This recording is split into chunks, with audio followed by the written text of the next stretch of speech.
Hi all. இன்னைக்கு நம்ம பொங்கல் ஸ்பெஷலாக பால் கொழுக்கட்டை செய்ய போகிறோம்.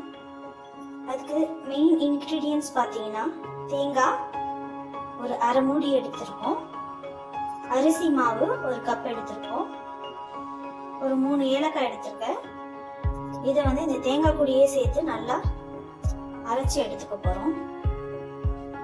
இதுல இருந்து தேங்காய் பால் மட்டும்தான் நம்ம பிரிச்சு எடுக்க போறோம். சோடிங்கன்னா தேங்காய் நல்லா அரைச்சி எடுத்துட்டோம்.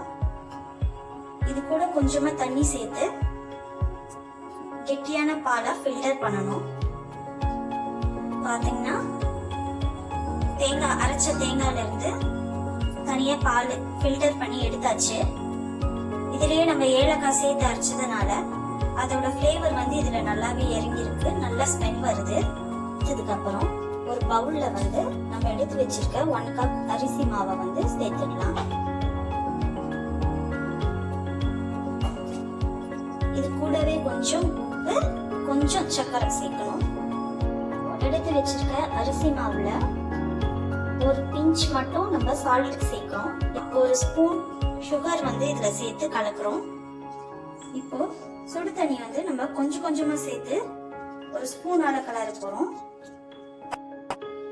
இப்போ இந்த ஸ்டேஜ்ல இது கூட கொஞ்சம் நெய் சேர்த்துக்கலாம். நெய் சேர்த்து நல்லா கலந்து விடணும். நெய் ஆப்ஷனல் தான், வேணும்னா சேர்த்துக்கலாம், இல்லைன்னா வேண்டாம். கொஞ்சம் சுடு தண்ணி போட்டு நல்லா கலந்து விட்டுக்கலாம். நான் இப்படி கலந்துட்டு உங்களுக்கு காட்டுறேன்.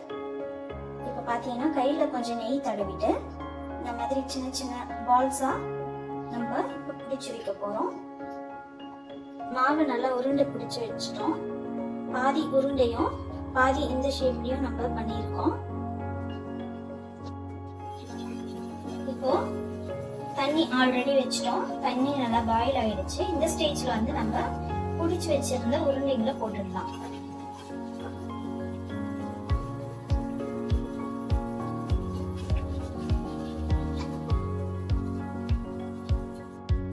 இப்போ இது கூடவே 1/2 லிட்டர் பால் சேர்த்துக்கலாம்.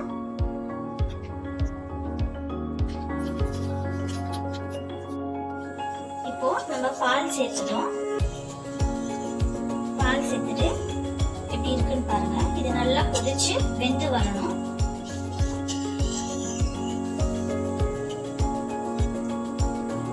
நல்லா கொதி வந்துருச்சு பாருங்க.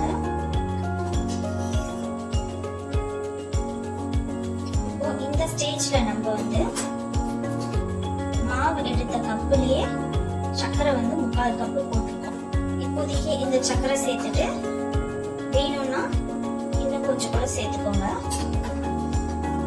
நல்லா கலந்து விட்டுடலாம்.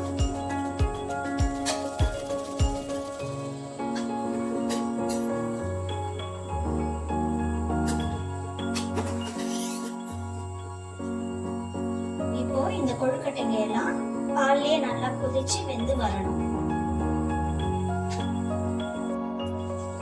இது இந்த மாதிரி கொதிக்கிறப்ப நடுவுல கொஞ்சம் கிளறி கொடுங்க, இல்லைன்னா அடி பிடிச்சிடும்.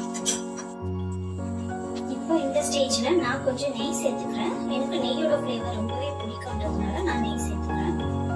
உங்களுக்கு வேண்டாம்னா விட்டுடுங்க. இப்ப பாத்தீங்கன்னா பால் நல்லாவே திக்காயிடுச்சு. ஒரு சிலர் அரிசி மாவுல கொஞ்சம் தண்ணீர் சேர்த்து இதுல கலந்து விடுவாங்க. அது எதுக்குன்னு பாத்தீங்கன்னா திக்காகிறதுக்கு. ஆனா நம்ம எதுவுமே பண்ணாமலே நல்லா திக்காயிடுச்சு.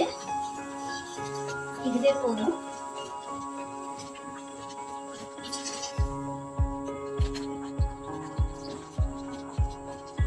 இப்போ கொழுக்கட்டை எல்லாம் நல்லா வெந்துடுச்சு. நல்லா திக்காயிடுச்சு. நம்ம எடுத்து வச்சிருந்த தேங்காய் பாலை ஸ்டவ் ஆஃப் பண்ணிட்டு இப்போ சேர்த்துக்கலாம்.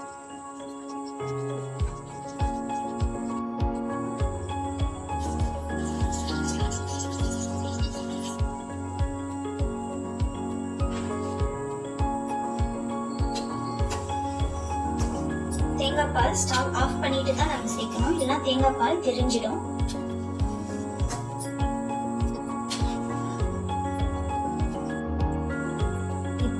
தேங்காய் பால் கொழுக்கட்டை ரொம்பவே சிம்பிளா ரொம்பவே டேஸ்டா ரெடி ஆயிடுச்சு. பொங்கலுக்கு உங்க வீட்ல நீங்களும் இந்த ஸ்வீட் ட்ரை பண்ணி பாருங்க.